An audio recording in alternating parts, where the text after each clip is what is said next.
Hey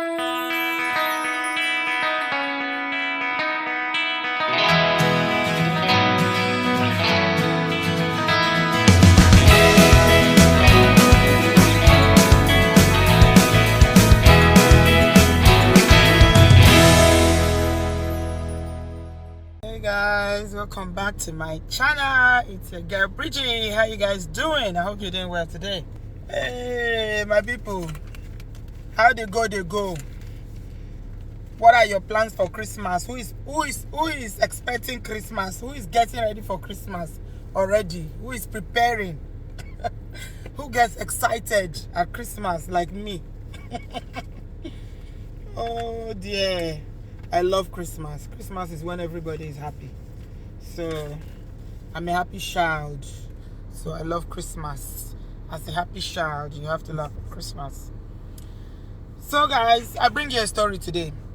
First of all, before I get into it, if you haven't subscribed, be sure to subscribe, and if you hit on the bell sign, you get notification whenever I post my videos. So yesterday, a friend of mine in Canada called me and send me this message about this girl who apparently they say is a Nigerian. Listen, I have my reservation about this girl being a Nigerian, but the story goes that a Nollywood actress called Deborah, that's her name, Obodo Oyinbo, was arrested. She's 26 years old. Was arrested in Canada by the Canadian police for identity fraud and theft. And she stole the identities of 20 women which she used in the past 2 years alone to commit a large-scale fraud. According to the CBC News website, this is quoting CBC. So for those of you who like to come here and tell me my information is not correct, this is not my information.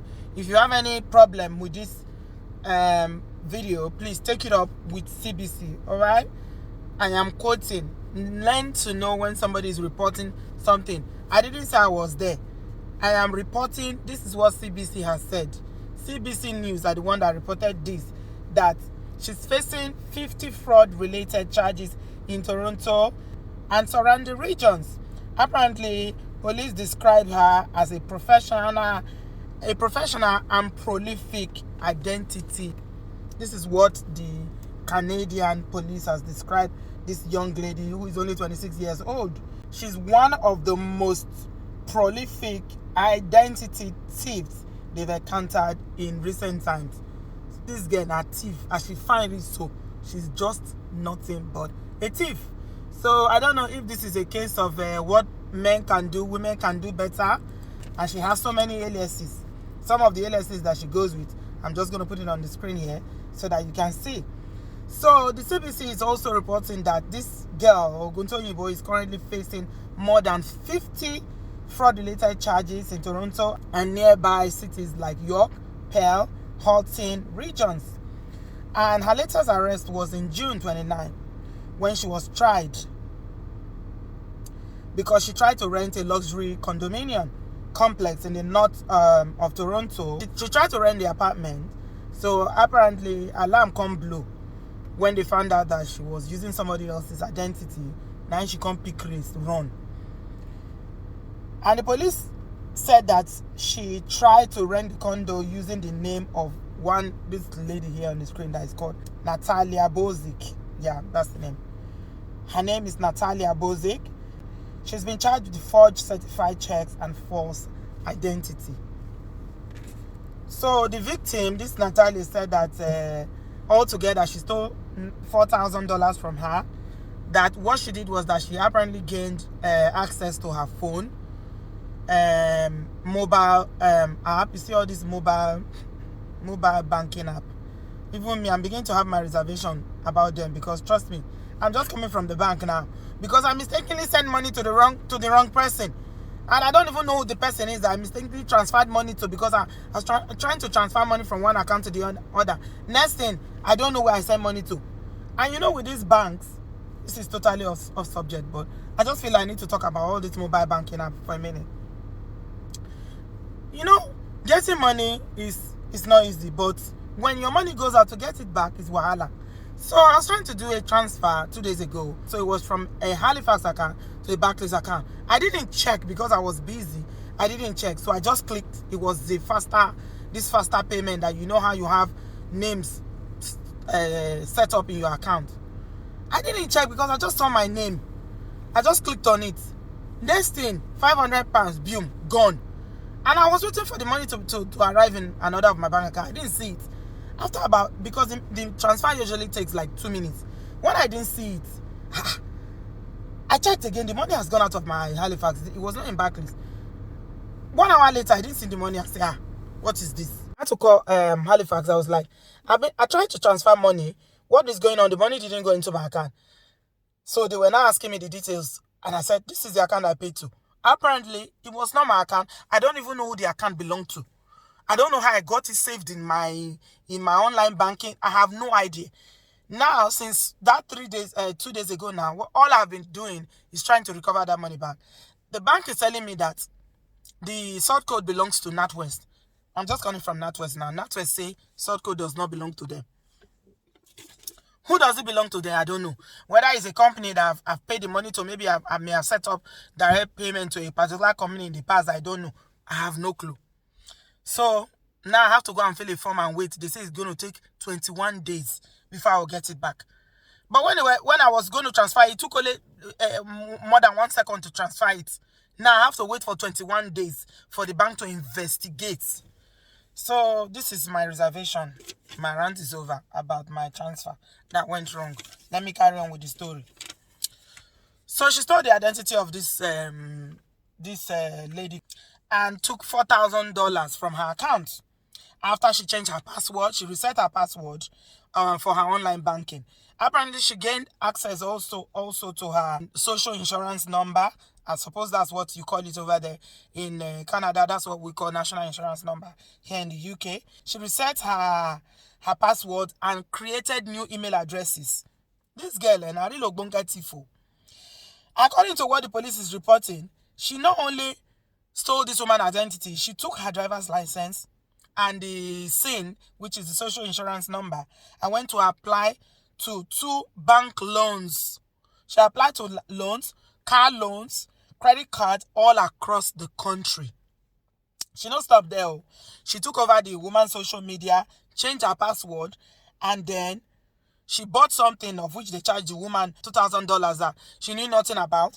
And then the most bizarre thing was that this woman that she stole her identity said she received a letter congratulating her on she received a letter from the bank, which is the Scotia Bank, is called Scotia Bank, that she has bought a Range Rover. The woman say she not even buy keke, talk of Range Rover. So in fact, this is not even funny at all. This girl is such a thief that in 2017 they charged that she was already arrested in 2017, according to the story, that she was charged with 19 fraud-related offenses and sentenced to jail for 90 days in 2017. So I guess your jail sentences in Canada are like the UK too, where they just give you a slap on the wrist when you commit crime. That's why she's out, and she was able to do this again in between 2017 and 2019. Can you imagine? You say she says she's an actress, according to the information from the newspaper, that she says she's an actress. She's a Nollywood actress. Which actress? I beg, when I don't see her for film before, because me I never see this one from film. Which film she acted before when I don't see her? I'm gonna look her. She don't even look like Nigerian. Which kind of fake Nigerian be this one? Me, I don't know. I don't want to, sound as if I'm underplaying the story, but looking at this girl, she doesn't look like a Nigerian. People like us that are still hoping to relocate to Canada now. She wants to spoil Canada for us now. You see?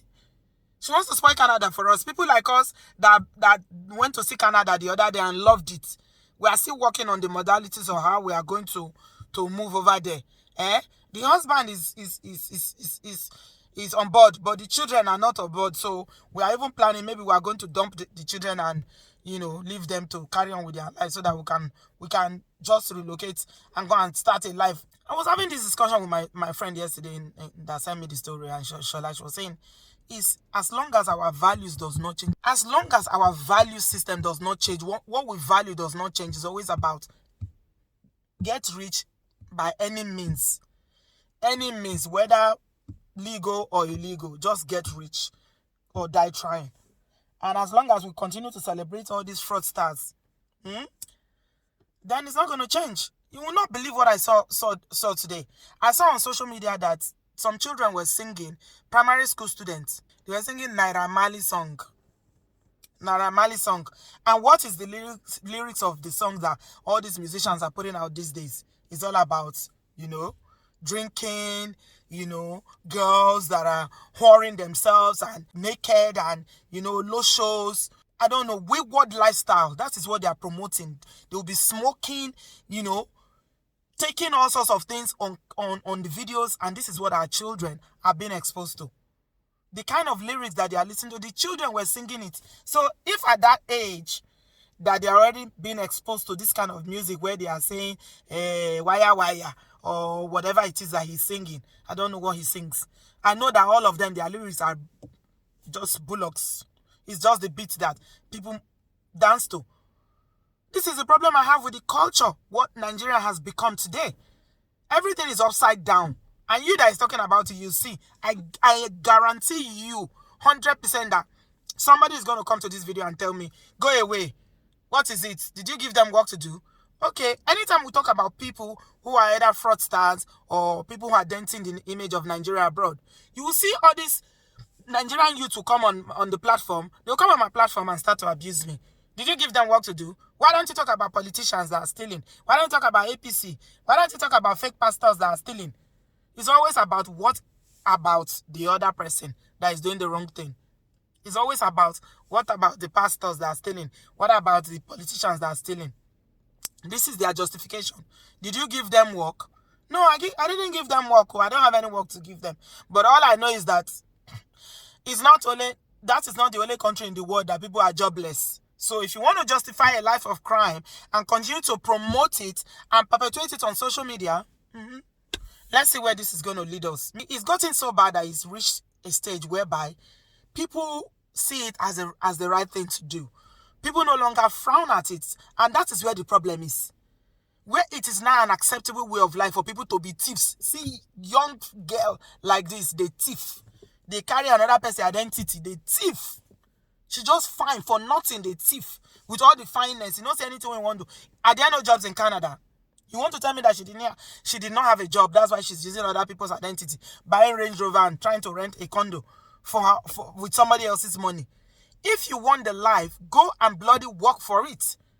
Work for it. The same way other people worked for it. Shortcuts. They want shortcuts. You do little effort, plenty money. This is what they want. I'm just so sick and tired of all this. What is happening? Because it's better for you, the little that you have peace of mind, is better than all this embarrassment and shame you bring to your family, denting the image of your family, spoiling the name of your generation. All your family will be known as thieves, and then you end up going to jail and spending God knows how many years in jail. By the time you come back, you have a criminal record. Maybe they will deport you. If there are some crimes you commit these days that they will strip you of your nationality. This is how bad it is. I beg, let's do better. Let's just do better. That's all I'm going to say, because this is just getting out of hand. I am never going to celebrate somebody who is fraudulent and living a life of crime. Never. It is not the way I was raised. This is not my values. I don't share it. I don't believe in it. And I'm not going to promote it. If every other person sees it as the right thing to do, good for you. When you are going to Kirikiri, I'm not going to be there to suffer with you. So, Ireo, to your tent to Israel. All man for himself. God for us all. It is well. So I'm just going to leave it with you guys today here. And I'll speak to you guys in my next one. Thanks a lot for watching. If you're not yet subscribed, do support me by subscribing. And I'll speak to you in my next one. Bye-bye. While you raise show to us money. Uneme.